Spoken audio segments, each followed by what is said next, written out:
Welcome to another digital whiteboard session. Today we're talking about implementation and solution partner programs. I think they are fantastic, a win-win for technology companies and service providers that you rarely see in going to market and growing as businesses. We'll cover what makes a program like that, examples, why you should do it, and what some downsides may be. This is going to be an interesting topic. It's a little hidden, especially if you're a technology company. It may not be top of your mind as you get started and scale, but it is definitely worth thinking about it. So let's have a look at it. What are the components of a program where you build a solution provider program or implementation partner ecosystem? Well, first of all, it typically includes training and technical support, prioritize technical support for your service providers. You want to be making sure that they know what your program is, what your technology is, how it works, and that you provide people that can train their experts and their consultants on, how to implement a program like yours, a technology like yours. So that's component number one. Component number two is that you will likely want to have incentives like financial rewards, certifications, tiers that your solution providers can achieve over time.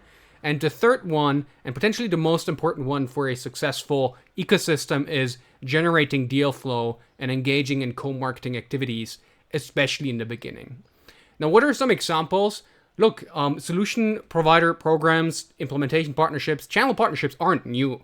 There are massive companies like AWS and SAP generating tons of activity in this space. For example, SAP, there are a plethora of consulting businesses that will help companies upgrade to a new version of SAP, configure SAP systems, train people on it, generating hundreds and millions of revenue. Even the big consulting firms like McKinsey and Boston Consulting are increasingly going into SAP consulting, which would traditionally have been the remit of an Accenture or maybe a Deloitte technical implementation services, because the value is the scope of work is more operational than strategic. But if they are doing it, it means there are real pools of cash to be tapping into as consultants, as service providers. And on the CRM side, I've used a bunch of CRMs. I've used HubSpot, Pipedrive, and Zendesk specifically, but there are others, obviously, like Salesforce, and all of these have major implementation and solution provider programs. HubSpot, you could say, it's one of the key differentiators for HubSpot, that it's easy to find people that can implement it for you, because HubSpot is a fairly complicated solution to get started on as as someone that's doing it for the first time, whether you're a mature organization or a startup. I've seen many large enterprises that still don't have proper CRMs in place onboarding onto HubSpot and hiring solution providers because they don't have any idea what they need to do in order to set up the marketing, the sales side, the operations side of it, and configure all of the fields and variables that you have in HubSpot. Same for Pipedrive. Pipedrive is obviously a little bit more focused on sales, and Zendesk too. So that's the space. And if you're thinking about a business opportunity as a potential solution provider, I would have a look at that. Maybe there is an opportunity. Maybe it's not the popular CRMs, but maybe an up-and-coming technology that you've heard about, that you're passionate about, that you could tap into. And there are many more examples. Another one could be Vanta for security and compliance. And you do some Googling and you'll find them. So we talked about components and examples, but let's now go into why this makes sense, which is what I'm really, really excited about. And the great thing is, again, there is a win-win for both sides. For technology companies, the first one is scalability. When you are, especially in enterprise SaaS, you're selling into complex organizations where you have a ton of different stakeholders that you need to cater to. They have legacy systems that you need to figure out how to work with. And you need to do all of that as a technology company, but at the same time, your investors, you likely have raised capital in order to get here, expect you to continue growing ASAP. And there is a real trade-off that you need to make between onboarding and implementation timelines and you being able to go out into the market and bring new people in the door. And that's where an ecosystem of providers that do the implementation for you can really help you scale, and is a critical input into your success as a venture-backed business, because scalability is the number one thing that investors are looking for. The second one is differentiation. If you actually have an ecosystem that you can point to with especially enterprise, but also mid-sized accounts, they will appreciate it because they will have had experiences where technology companies came in, implemented their solution, never showed up again, it wasn't used properly, people had questions about it, and having providers that can actually help with upgrades, with changes, with configuration is great, and these companies are likely willing to pay for that. And the last one is around acceleration, which is actually sort of a third degree effect where once you have an ecosystem like this in place, all of your solution providers are going to have, at some point, especially once they become successful, are going to have their own go-to-market motions that are in place where they may win new leads and think, hey, there is a cross-sell opportunity or an upsell opportunity for me with this lead that I have, and I want to implement a HubSpot with them. And all of a sudden, you see your channel partners, your solution providers, being a major driver of your revenue growth, and it flips the script to some degree. And that's an effect I wouldn't underappreciate, especially once you put in the initial effort that's required. On the service provider side, the first one is deal flow, especially when you're working with an up-and-coming technology company that recognizes the concerns around scalability and differentiation. They will be happy, potentially, this is a generalization, of course, to hand over leads that they have in their pipeline and co-sell, essentially, with you to these leads. I've seen, mid-sized implementation partners, growing very successful businesses do this. The second one is scalability for solution providers or service providers. Scalability in this case means while you're still delivering a service, the deal flow that's coming to you is very narrow in scope, so you don't have to deliver full stack agency services, which distracts you and doesn't allow you to scale beyond a certain level because you never know which talent you need, how you're going to staff the existing talent that you have, and it's just a very painful thing to go through. So scalability is another one. And then the third part, also not to be underappreciated, and which is obviously tightly related to deal flow, is customer acquisition cost.